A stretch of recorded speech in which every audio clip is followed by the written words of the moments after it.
வணக்கம் குழந்தைகளே. இன்று நாம் அலிபாபாவும் 40 திருடர்களும் என்ற அழகான கதையை பார்க்கப் போகிறோம். முதலாவதாக அலிபாபாவை பற்றி தெரிந்து கொள்வோம். அவர் ஒரு ஏழை மரக்கட்டை வெட்டி. அலிபாபா கடினமாக உழைக்கும் ஒரு நல்ல மனிதர். ஆனால் அவருடைய அண்ணன் காசிம் மிகவும் பணக்காரர் மற்றும் பேராசை கொண்டவர். ஒரு நாள் அலிபாபா தனது கழுதைகளுடன் மரக்கட்டை சேகரிக்க அழகான காட்டுக்குள் சென்றார்.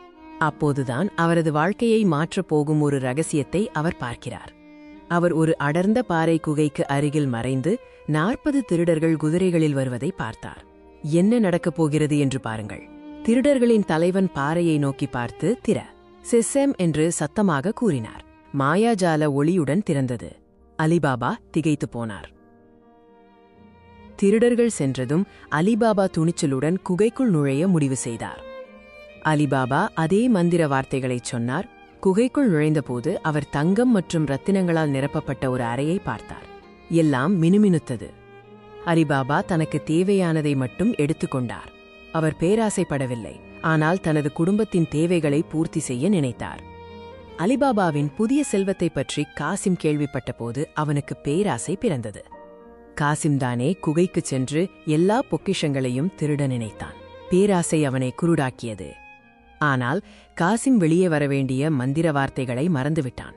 அவன் பொக்கிஷங்களை எண்ணுவதில் மிகவும் மும்முரமாக இருந்தான். திருடர்கள் குகைக்கு திரும்பி வந்தபோது கதவு மூடப்பட்டிருப்பதை கண்டார்கள். உள்ளே காசிம் சிக்கிக் கொண்டான். திருடர்கள் அலிபாபாவிடம் பழிவாங்க திட்டமிட்டார்கள். ஆனால் அலிபாபாவின் புத்திசாலித்தனமான வேலைக்காரி மார்கியானா அலிபாபாவை காப்பாற்றுகிறாள். மார்கியானா திருடர்களின் எண்ணங்களை கண்டுபிடித்தாள். அவர்கள் எண்ணெய் ஜாடிகளுக்குள் ஒளிந்திருந்து அலிபாபாவை கொல்ல திட்டமிட்டிருந்தார்கள். மார்கியானாவின் புத்திசாலித்தனத்தால் திருடர்கள் அனைவரையும் தோற்கடித்து அலிபாபாவை மற்றும் அவரது குடும்பத்தை காப்பாற்றினாள். அலிபாபாவும் அவரது குடும்பமும் மார்கியானாவும் மகிழ்ச்சியுடன் வாழ்ந்தனர். அலிபாபா தனது செல்வத்தை புத்திசாலித்தனமாகவும் தாராளமாகவும் பயன்படுத்தினார். கடின உழைப்பும் நேர்மையும் தான் உண்மையான செல்வம். ஆனால் பேராசை எப்போதும் ஆபத்தானது என்பதை இந்த கதை நமக்கு கற்பிக்கிறது.